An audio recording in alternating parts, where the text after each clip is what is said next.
कहानी की शुरुआत होती है एक माइनिंग एरिया से, जहां मजदूर खुदाई कर रहे होते हैं और अचानक उन्हें जमीन के अंदर कुछ अजीब रेडिएशन के संकेत मिलते हैं। शुरू में उन्हें लगता है कि शायद उन्हें यूरेनियम की बड़ी खदान मिल गई है, लेकिन जैसे जैसे खुदाई आगे बढ़ती है वहां एक बहुत बड़ा गड्ढा और उसके अंदर एक अजीब सी जगह दिखाई देने लगती है जो बिल्कुल भी नॉर्मल नहीं लगती। इसकी जांच के लिए मोनार्क के वैज्ञानिकों को बुलाया जाता है, जिनमें होते हैं डॉक्टर सेरिजावा और उनकी साथी डॉक्टर विवियन। जब ये लोग वहां जांच करते हैं तो उन्हें एक बहुत बड़े और पुराने जीव का कंकाल मिलता है, जो देखकर ही समझ आ जाता है कि ये कोई आम जानवर नहीं था। फिर उनकी नजर पड़ती है दो बहुत बड़े अंडों पर। उनमें से एक अंडा पहले ही फट चुका होता है और वहां से निकलने का रास्ता सीधा समुद्र की तरफ जाता दिखता है, यानी उसमें से कुछ बहुत बड़ा जीव पहले ही बाहर निकलकर समुद्र में जा चुका है। दूसरा अंडा वहीं पड़ा रहता है, बिल्कुल शांत, उसमें कोई हलचल नजर नहीं आती, लेकिन फिर भी ऐसा लगता है जैसे उसके अंदर कुछ छुपा हुआ है जो कभी भी बाहर आ सकता है। इसके बाद कहानी जाती है जापान के एक न्यूक्लियर पावर प्लांट में, जहां हम मिलते हैं इंजीनियर जो ब्रॉडी से, जो वहीं पर काम करता है।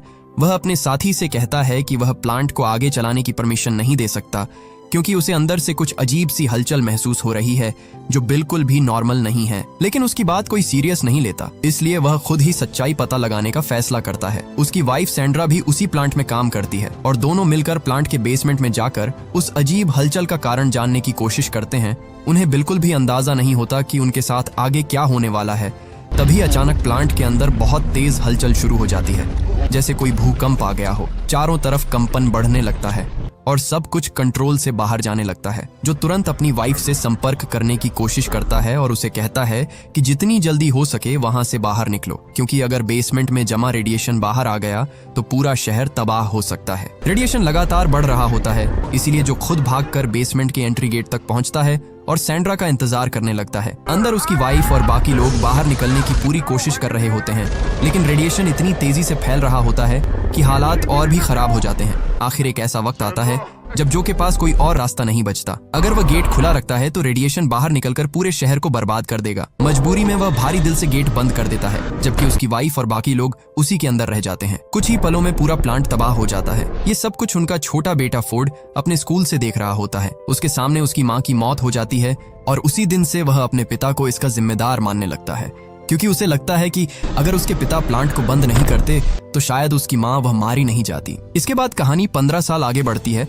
अब हम देखते हैं कि फोर्ड बड़ा हो चुका है और नेवी में काम करता है। वह छुट्टियों में अपने घर आया होता है और अब उसकी अपनी एक फैमिली भी है, जिसमें उसकी वाइफ एले और छोटा सा बेटा सैम है। तभी उनके पास एक कॉल आता है जिसमें बताया जाता है कि उसके पिता को जापान के एक प्रतिबंधित इलाके में घुसने की वजह से गिरफ्तार कर लिया गया है। फोर्ड पहले तो वहां नहीं जाना चाहता था, क्योंकि उसकी नजर में उसके पिता उसकी माँ की मौत के जिम्मेदार है, लेकिन उसकी वाइफ एले उसे समझाती है कि उसके पिता को उसकी जरूरत है, इसीलिए उसे जाना चाहिए। मजबूरी में फोर्ड जापान जाता है और अपने पिता को छुड़ाता है, जो अपने बेटे को समझाने की कोशिश करता है कि 15 साल पहले जो भी हुआ था वो कोई नेचुरल हादसा नहीं था। वहां कुछ बहुत बड़ा और अजीब हुआ था, जिसे वो इतने सालों से समझने की कोशिश कर रहा है, लेकिन उसके पास कोई ठोस सबूत नहीं है, इसलिए कोई उसकी बात पर यकीन नहीं करता। वो कहता है कि सारे सबूत उसके पुराने घर में हैं, जो उसने फ्लॉपी डिस्क में संभाल कर रखे हैं। फोर्ड को उसकी बातें बिल्कुल भी सच नहीं लगती। उसे लगता है कि उसके पिता आज भी पुरानी बातों में उलझे हुए हैं, जो अपने बेटे फोर्ड को जैसे तैसे मनाकर उसी पुराने इलाके में जाता है जहां वो 15 साल पहले रहा करते थे। उस इलाके को आज पूरी तरह से प्रतिबंधित एरिया बनाया हुआ है, क्योंकि सबको लगता है कि वहां अभी भी खतरनाक रेडिएशन है और वहां कोई भी जीव सरवाइव नहीं कर सकता, इसलिए वहां जाना मना है। लेकिन वहां पहुंचकर जो और फोर्ड एक अजीब चीज नोटिस करते हैं, उस इलाके में जानवर बिल्कुल नॉर्मल घूम रहे होते हैं। इससे उसे समझ आता है कि अगर जानवर वहां जिंदा हैं तो इंसान भी सांस ले सकता है। वह अपना मास्क हटाता है और उसे पता चलता है कि वहां कोई रेडिएशन नहीं है, यानी सरकार अब तक लोगों को गलत जानकारी दे रही थी और वो दुनिया से कोई बहुत बड़ा राज छिपाना चाहती है। इसके बाद दोनों अपने पुराने घर पहुंचते हैं, जहां जो को अपनी वाइफ की पुरानी तस्वीरें मिलती है, साथ ही उसे अपनी वो सारी फ्लॉपी डिस्क भी मिल जाती हैं जिनमें उसने 15 साल पहले की रिसर्च सेव करके रखी थी। फोर्ड ये सब देखकर समझता है कि उसका पिता इतने सालों से अकेले ही इस रहस्य को सुलझाने की कोशिश कर रहा था और उसने इस दौरान दुनिया भर की रिसर्च और जानकारी इकट्ठा कर ली थी। फिर जो दूर से उसी पुराने प्लांट को देखता है जहां 15 साल पहले इतना भयानक हादसा हुआ था, और वो देखकर हैरान रह जाता है क्योंकि वहाँ लाइट जल रही होती है। इसका मतलब साफ है कि वहाँ अभी भी काम चल रहा है, जबकि सबको बताया गया था कि वो जगह पूरी तरह बंद है, वहाँ कोई जीव सरवाइव ही नहीं कर सकता। जो को इस बात की बिल्कुल जानकारी नहीं थी, इसलिए उसे शक होता है कि वहाँ कुछ गलत चल रहा है। तभी अचानक कुछ लोग आकर जो और फोर्ड को पकड़ लेते हैं और उन्हें उसी प्लांट के अंदर ले जाया जाता है। वहाँ उनकी मुलाकात होती है डॉक्टर सेरेजावा से, जो उस प्रोजेक्ट को संभाल रहे होते हैं, जो उन्हें समझाने की कोशिश करता है कि 15 साल पहले जो हादसा हुआ था वो कोई आम एक्सीडेंट नहीं था। उसने खुद उस अजीब हलचल को महसूस किया था जो कि बिल्कुल भी नेचुरल नहीं थी, लेकिन तब किसी ने उसकी बात पर यकीन नहीं किया। जो बोल ही रहा होता है तभी कहानी का बड़ा राज सामने आता है कि उस प्लांट के अंदर एक विशाल ककून रखा हुआ है। ककून का मतलब होता है एक तरह का खोल या कवच, जिसमें कोई जीव अपने अगले रूप में बदलने के लिए खुद को बंद कर लेता है। उस ककून के चारों तरफ भारी सुरक्षा और इलेक्ट्रिक बैरिकेड लगाए गए हैं। अचानक उस ककून के अंदर तेज हलचल शुरू हो जाती है, जो तुरंत समझ जाता है कि यही वही चीज है जिसकी वजह से 15 साल पहले तबाही हुई थी। हालात को कंट्रोल करने के लिए सेरेजावा उसमें और ज्यादा न्यूक्लियर एनर्जी देने का फैसला करते हैं ताकि उस हलचल को शांत किया जा सके, लेकिन होता इसका बिल्कुल उल्टा है। जैसे ही एनर्जी बढ़ाई जाती है, ककून के अंदर मौजूद जीव और ज्यादा ताकतवर हो जाता है और कुछ ही पलों में वो ककून को तोड़कर बाहर निकल आता है। बाहर आते ही वो तबाही मचाना शुरू कर देता है। वहाँ मौजूद सारी फोर्स उसे रोकने की कोशिश करती है, लेकिन वो एक एक करके सबको खत्म करने लगता है। चारों तरफ अफरा तफरी मच जाती है। लोग अपनी जान बचाने के लिए भागने लगते हैं, लेकिन कोई भी उसे रोक नहीं पाता। तभी पता चलता है कि वो एक म्यूटो है, यानी एक ऐसा खतरनाक प्राचीन जीव जो लाखों सालों से धरती के अंदर छुपा हुआ था, जो रेडिएशन यानी न्यूक्लियर एनर्जी को खाकर जिंदा रहता है। और जब उसे सेरेजावा ने उसे और ज्यादा न्यूक्लियर एनर्जी दी तो वह अपने असली रूप में आ गया, यानी जिंदा हो गया। म्यूटो के बड़े बड़े पंख होते हैं, वो उड़कर वहां से निकल जाता है और पीछे सिर्फ तबाही छोड़ जाता है। ये पूरी घटना खबरों में आ जाती है, जिसे टीवी पर फोर्ड की वाइफ एले देखती है। ये सब देखकर वो बहुत डर जाती है, क्योंकि उसे पता है कि फोर्ड भी उसी जगह पर मौजूद है। अब हम देखते हैं कि इस खबर की घटना नेवी तक पहुंच जाती है। नेवी तुरंत उस प्लांट पर पहुंचती है और डॉक्टर सेरेजावा से सवाल करती है कि आखिर यहाँ क्या हुआ, और अगर उन्हें पहले से पता था कि वहाँ कोई खतरनाक जीव मौजूद है तो उसे बाहर आने से क्यों नहीं रोका गया। सेरेजावा उन्हें बताते हैं कि उन्होंने उस जीव को जानबूझकर न्यूक्लियर एनर्जी से जिंदा रखा था, क्योंकि वो उसी रेडिएशन से बना था। अगर उसे पूरी तरह खत्म करने की कोशिश की जाती तो हालात और भी ज्यादा खतरनाक हो सकते थे, क्योंकि वो जीव अकेला नहीं है उसका और एक साथी है जो कि सालों पहले अंडे से बाहर निकलकर समुद्र में जा चुका है। सेरेजावा कहते हैं कि अब ये दूसरा जीव भी बाहर निकल चुका है, जल्द ही कुछ करना होगा, नहीं तो ये दोनों जीव मिलकर पूरी दुनिया में तबाही मचा देंगे। तभी नेवी का एक अफसर पूछता है कि क्या यहाँ कोई ऐसा इंसान है जो इस मामले को पहले से समझता हो, क्योंकि उन्हें एडमिरल के सामने पेश होना है और जवाब देना है। सेरेजावा जो की डेड बॉडी की तरफ इशारा करते हैं। दरअसल उस खतरनाक म्यूटो ने कई लोगों को मार दिया था, उसमें जो भी होता है, और जो ही एक ऐसा इंसान था जिसने 15 साल पहले भी यही सब कुछ होते हुए देखा था। इसके बाद सभी लोग एडमिरल के पास पहुंचते हैं, जहां इस पूरे मामले पर चर्चा शुरू होती है। साथ में जो के बेटे फोर्ड को भी ले जाया जाता है। एडमिरल गुस्से में पूछता है कि जब उन्हें इस खतरे की जानकारी थी तो इसे पहले छुपाया क्यों गया। फिर फोर्ड से पूछा जाता है कि क्या उसके पिता ने इस बारे में कभी कुछ बताया था। फोर्ड कहता है कि वो अपने पिता की बातों पर कभी विश्वास नहीं करता था, लेकिन हाँ, वो हमेशा कहते थे कि यहाँ कोई ऐसी चीज है जो उनसे संपर्क करने की कोशिश कर रही है। ये सुनकर वहाँ मौजूद सभी लोग समझ जाते हैं कि फोर्ड के पिता जिस चीज की बात कर रहे थे वो कोई इंसान नहीं बल्कि एक रहस्यमयी और खतरनाक जीव था जो अपने ककून के अंदर छिपा हुआ था और वहीं से सिग्नल भेज रहा था। अब फोर्ड अपने घर वापस जाना चाहता है, क्योंकि वो जानता है कि उसकी वाइफ को उसकी चिंता हो रही होगी। वह अपनी वाइफ एले को फोन करके बताता है कि वह ठीक है और जल्द ही घर लौट रहा है।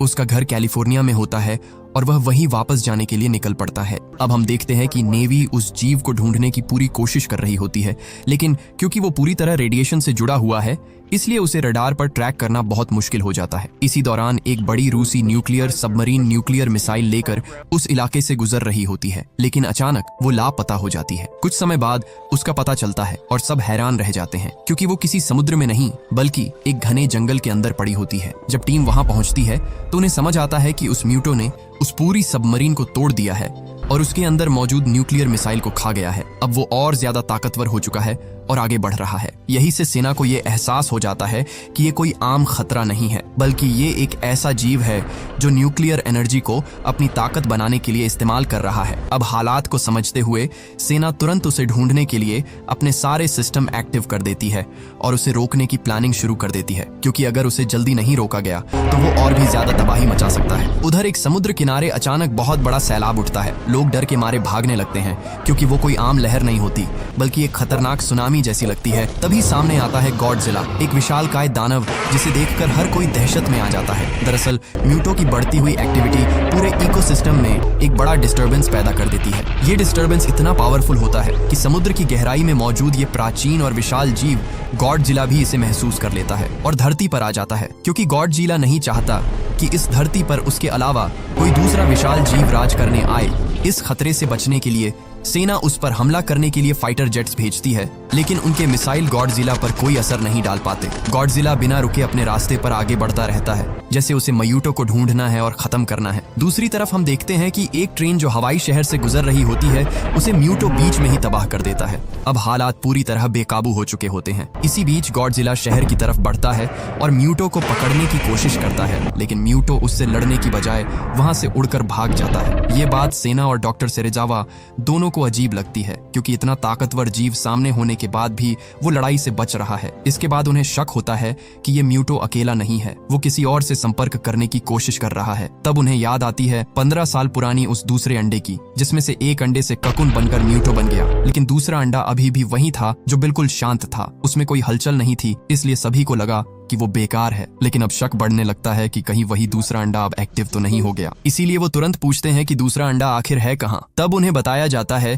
कि उस अंडे को अमेरिका ले जाया जा चुका है और उसे एक ऐसी जगह पर रखा गया है जहां न्यूक्लियर वेस्ट जमा किया जाता है। अब हम देखते हैं कि वहां सेना पहले से ही कड़ी निगरानी कर रही होती है, लेकिन जैसे ही टीम वहां पहुंचती है हालात अचानक बदल जाते हैं, क्योंकि वहां उन्हें मिलती है दूसरा फीमेल म्यूटो, जो मेल म्यूटो से भी कहीं ज्यादा बड़ा और खतरनाक होती है। जैसे ही वो एक्टिव होती है वो तुरंत तबाही मचाना शुरू कर देती है। असल में मेल म्यूटो उससे लगातार संपर्क करने की कोशिश कर रहा होता है और अब फीमेल म्यूटो भी न्यूक्लियर एनर्जी की तरफ खींचने लगती है। इसी वजह से वो शहर की तरफ बढ़ती है ताकि ज्यादा से ज्यादा एनर्जी लेकर और ताकतवर बन सके। अब हालात ये हो जाते हैं कि दुनिया के सामने एक नहीं, दो नहीं, बल्कि तीन विशालकाय खतरे खड़े होते हैं, गॉडजिला, मेल म्यूटो और फीमेल म्यूटो।